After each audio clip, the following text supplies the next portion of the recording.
The only one. Ja. Jamen altså... Vi sætter den der plade på, Platters Only You. Vi vokser op med drømmen om den eneste ene, en prins på en hvid hest og ordene til døden og skiller. Alligevel ender 46% af de danske ægteskaber i sololøb frem for parløb. Forestillingen om den eneste ene i dag, den er jo hamrende egoistisk og forfængelig. Hvad fejler den eneste ene og forestillingen om et liv sammen til endestationen? Mads Knudsen er 25 år, skilsmissebarn og single.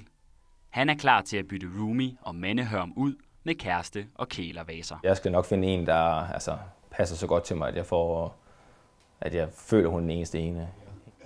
Jeg skal kun giftes én gang, og hvis det er, at det ikke går, så skal jeg ikke giftes igen. Så bliver det også noget med at bo sammen og så bare være samlever, når det er sådan. Jeg giver kun ægteskabet én chance. I aften skal Mads i byen i Silkeborg. Leder efter en, der jeg selvfølgelig vil have mig for mig, og en jeg kan stole på. Fænomenet den eneste ene starter lige her i romantikken. Indtil da har den eneste ene været den, dine forældre valgte til dig. Men 1700-tallets familiestolthed og fornuft udfordres af en fransk revolution. Idealer om lighed, frihed og broderskab. Og den her frihed og lighed, den kommer altså også til at betyde noget for kærligheden, fordi pludselig var der et frit valg i, hvem man var som person. Man mente altså, at man som person også havde et valg. Og det var ikke slægten, der nedlagde eller bestemte, hvad ens valg var, men at man som person også havde mulighed for at vælge. I romantikken bliver følelserne drivkraften. Tyskeren Goethe skriver bogen Den unge Werthers lidelser. Her skyder en ung mand sig selv, syg af sorg over ikke at få sin eneste ene, der skal giftes med en anden. I 61 år har Gudrun Jespersen lavet frokost til sin mand Knud. Det er blevet til mere end 88.000 stykker rugbrød. Jeg har nok altid været lidt småforelsket i hende. Det tror jeg. Lige siden vi var store børn. Og vi svinger godt sammen.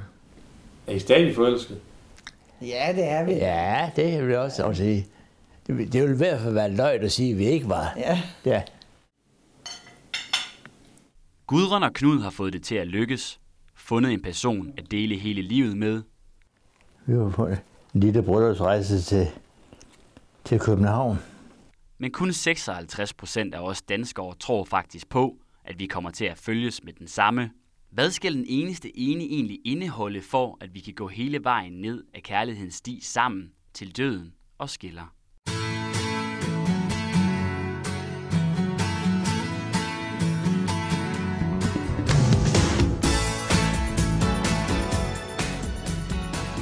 Altså, det er jo en, man kan tro på, en man har det godt med. Og ja, en man kan snakke alt om med. Altså. Og nok en, som der får de bedste sider frem i en selv. Så nødvendigvis ikke en, der er 100% lige en selv. Skidelækker. Smuk, yndig, dejlig, tror jeg. Det håber jeg i hvert fald. Skal hun kunne andre ting end at være skidelækker? Ja, hun må også gerne lave mad. Har I fundet jeres eneste ene? Nikolaj har mange gange. Psykolog og datingekspert Tina Kilburn mener heller ikke, at man skal tage begrebet helt bogstaveligt. Jeg tror godt, der kan være flere eneste ene, og det kommer an på, hvor man er i sin livsperiode. Når man er meget ung, så kan man godt finde den eneste ene, men man udvikler sig forskelligt. Eller man kan udvikle sig forskelligt. Og så er det lige pludselig måske ikke den eneste ene mere, fordi man har fået andre værdier eller andre interesser. Hold kæft, hva'? Stop I Silkeborg skal Mads og vennerne planlægge årets herretur til Spanien, men singlens frihed vil han gerne bytte væk. Det jeg forventer af mig selv, det er, at jeg får den rigtige kæreste for mig. Jeg får børn, jeg får bilen, jeg gerne vil have, jeg får huset, og jeg får Alt det, du lige har sagt der, ikke? Det er bare sådan, det er nærmest sådan skrevet ned. Ja. Det er det, jeg skal sige. Det er det, jeg har fået at vide, at jeg gerne vil. Og... Men det er det, jeg gerne vil. Der må der være flere end en ud af så mange mennesker på den her jord. Den eneste ene er også, det er det, man gør det til undervejs. Det er ikke sikkert, det er den eneste ene, når man møder hinanden. Men hvis man virkelig forstår at blive sammen og forme hinanden og udvikle sig sammen, så bliver det måske sådan over tid til den eneste ene.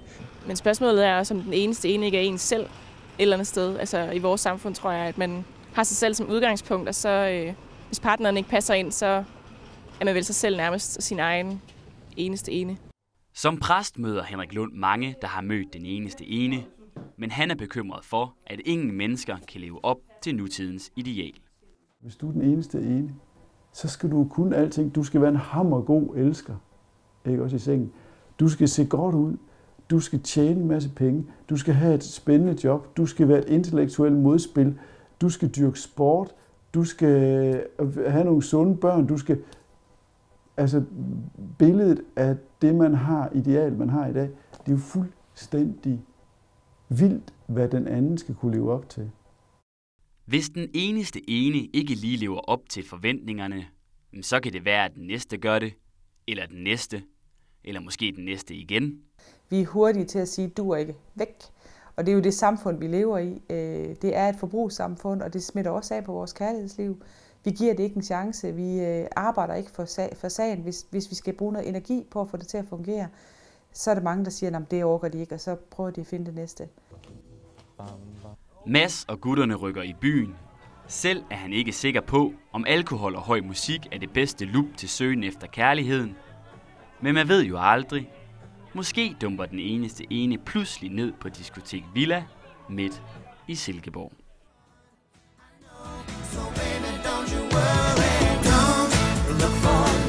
Jeg vil have valgt det samme i dag. Jeg vil have valgt Knud i dag også. Så han har været den eneste ene for mig. Og det ved jeg ikke mere bedre for dig. Men... Jo, det har du da. Ja. Ja, det har.